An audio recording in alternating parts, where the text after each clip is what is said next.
नमस्कार दोस्तों, स्वागत है आप सभी का।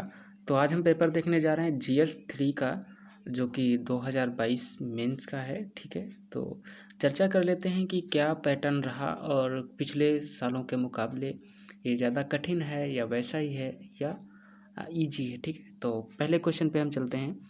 तो पहला क्वेश्चन है, बुनियादी ढांचागत परियोजनाओं में सार्वजनिक निजी साझेदारी पीपीपी पब्लिक प्राइवेट पार्टनरशिप की आवश्यकता क्यों है? भारत में रेलवे स्टेशनों के पुनर्विकास में पीपीपी मॉडल की भूमिका का परीक्षण करें। तो आजकल आप देख ही रहेंगे ज़्यादातर इन्वेस्टमेंट और ये पीपीपी मॉडल पे ही बहुत ज़्यादा विकास हो रहा है। जैसे चाहे आप सड़कें ले लो, एयरपोर्ट ले लो, ठीक है। तो ये सब पीपीपी जो मॉडल है उसको आपको यहाँ पे लिखना था। अब जैसे एक मॉडल होता है हैम मॉडल, जैसे सड़क बनती है, और बीओटी मॉडल।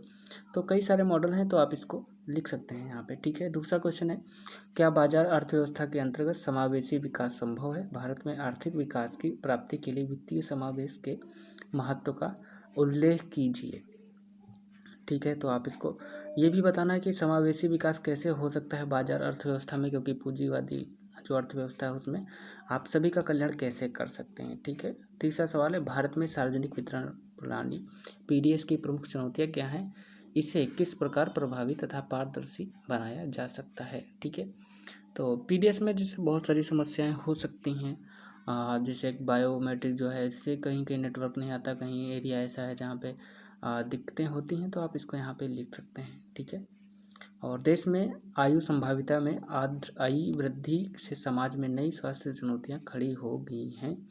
इस नई चुनौतियों को कौन कौन सी और उनके समाधान यह नई चुनौतियाँ कौन कौन सी हैं और उनके समाधान हेतु क्या क्या कदम उठाए जाने आवश्यक हैं, ठीक है। तो आप इसमें जो हमारा हेल्थ इंफ्रास्ट्रक्चर है उस पर आप लिख सकते हैं, ठीक है। और छठा है कि पृथ्वी की सतह पर प्रतिवर्ष बड़ी मात्रा में वनस्पति पदार्थ सेलुलोज जमा हो जाता है, या सेलुलोज किन प्राकृतिक प्रक्रियाओं से गुजरता है जिससे कि वह कार्बन डाइऑक्साइड जल तथा अन्य उत्पादों में परिवर्तित हो जाता है। तो ये जहाँ तक साइंस एंड टेक से रिलेटेड क्वेश्चन है, तो आप उसको रिलेट करके ही हैंडल कीजिए, ठीक है।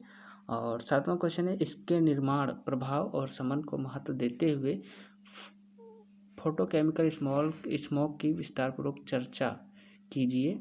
1999 के गोथनबर्ग प्रोटोकॉल को समझाइए। तो फोटोकेमिकल स्मोक क्या होती है उसको आपको बताना है। और ये जो 1999 का जो ये गुथेनबर्ग प्रोटोकॉल है, ये हमने जीएस में मतलब प्रीलिम्स में तो पढ़ा ही है, तो अगर आपको ध्यान है तो आप लिख सकते हो। वैसे ये थोड़ा फैक्चुअल हो गया लास्ट वाला पोर्शन। आठवां क्वेश्चन है, भारतीय उपमहाद्वीप के संदर्भ में बादल फटने की क्रियाविधि और घटना को समझिए, हाल के उदाहरण भी दीजिए। तो जैसे हाल ही में कहाँ कहाँ बादल फटने की घटनाएं सुनाई, जैसे अमरनाथ हो गया और कहीं भी। और घटना क्या होती है कि जैसे एक साथ बहुत सारा पानी जहाँ पे बारिश हो जाती है, तो वहाँ पे बादल फटने की घटना होती है। नवा क्वेश्चन है, संगठित अपराधों के प्रकार की चर्चा कीजिए। राष्ट्रीय और अंतर्राष्ट्रीय स्तर पर मौजूद संगठित अपराधों और आतंकवादियों के बीच संबंधों का वर्णन कीजिए। तो यही बहुत ही अच्छा सवाल है जो हमारे इंटरनल सिक्योरिटी का है। इसमें बहुत ज़्यादा टफ तो नहीं कह सकते इसको हम। 10वां क्वेश्चन है, भारत में समुद्री सुरक्षा चुनौतियाँ क्या हैं? समुद्री सुरक्षा में सुधार के लिए की गई संगठनात्मक, तकनीकी और प्रक्रियात्मक पहलों की विवेचना कीजिए। तो मतलब क्या है, जैसे पायरेसी हो गई और समुद्री जो टेम्परेचर है, सब बहुत सारी चीज़ें आप यहाँ पे लिख सकते हैं।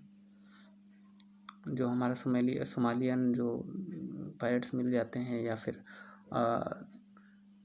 जैसे थोड़ा चाइना फैक्टर भी है, ठीक है। तो आप इन सबको लिख सकते हैं यहाँ पे।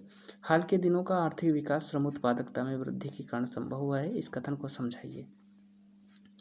ऐसे समृद्धि प्रतिरूप को प्रस्तावित कीजिए जो श्रम उत्पादकता से समझौता किए बिना अधिक रोजगार उत्पत्ति में सहायक हैं। तो जैसे हमारे जो सिलेबस है उसमें लिखा गया है कि जो लेबर रिफॉर्म्स हैं, आर्थिक विकास, श्रम उत्पादकता, इनसे सबसे क्वेश्चन आएंगे। तो ये वहाँ से है, 250 शब्दों में है। 11वां क्वेश्चन है, क्या आपके विचार में भारत अपनी ऊर्जा आवश्यकता का 50% भाग वर्ष 1930 तक नवीकरणीय ऊर्जा से प्राप्त कर लेगा? अपने उत्तर के औचित्य को सिद्ध कीजिए। जीवाश्म ईंधनों से सब्सिडी हटाकर उसे नवीकरणीय ऊर्जा स्रोतों में लगाकर उपयुक्त उद्देश्य पूर्ति में किस प्रकार सहायक होगा, समझाइए।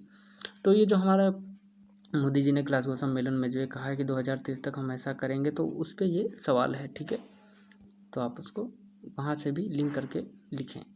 और 13वां सवाल है, भारत में कृषि उत्पादों के विपणन के ऊर्ध्वमुखी और अधोमुखी प्रक्रिया में मुख्य बाधाएं क्या हैं, ठीक है। तो मतलब जो हमारी मार्केटिंग है उसमें क्या क्या बॉटलनेक्स हैं, कहाँ पे दिक्कतें आती हैं, जैसे जो हमारा जो पीडीएस का राशन है उसमें खेत से लेकर के जो मंडी है उसमें कहाँ कहाँ पे क्या क्या दिक्कतें होती हैं, कहाँ भ्रष्टाचार होता है, तो आप यहाँ पे लिख। समेकित कृषि प्रणाली क्या है, भारत में छोटे और सीमांत किसानों के लिए यह कैसे लाभदायक हो सकता है, ठीक है। तो बहुत टफ नहीं कहेंगे इसको हम।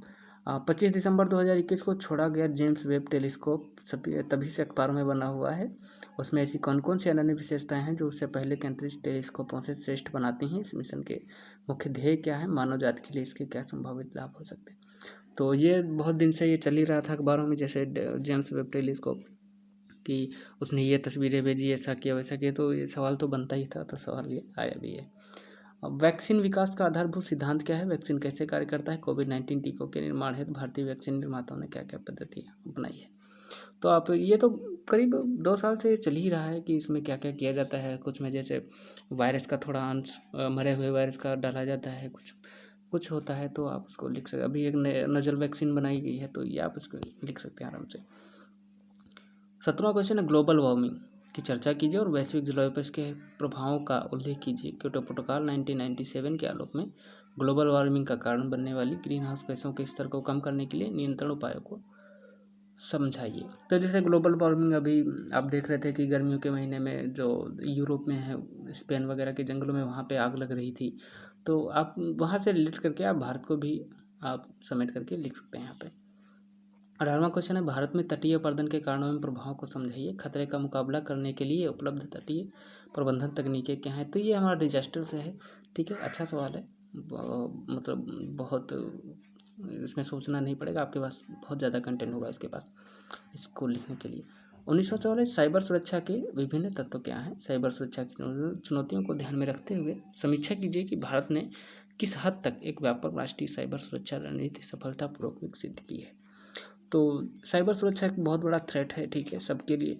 आप कितना भी विकास कर लो, आप क्योंकि आजकल जो युद्ध हैं वो साइबर वाले ज़्यादा होते हैं, और अगर किसी को देश को बर्बाद करना है तो ऐसा नहीं कि उससे युद्ध ही किया जाए, तो उस पर साइबर हमला करके भी उसको बर्बाद किया जा सकता है। तो ये थोड़ा आप उसको ढंग से लिख सकते हैं।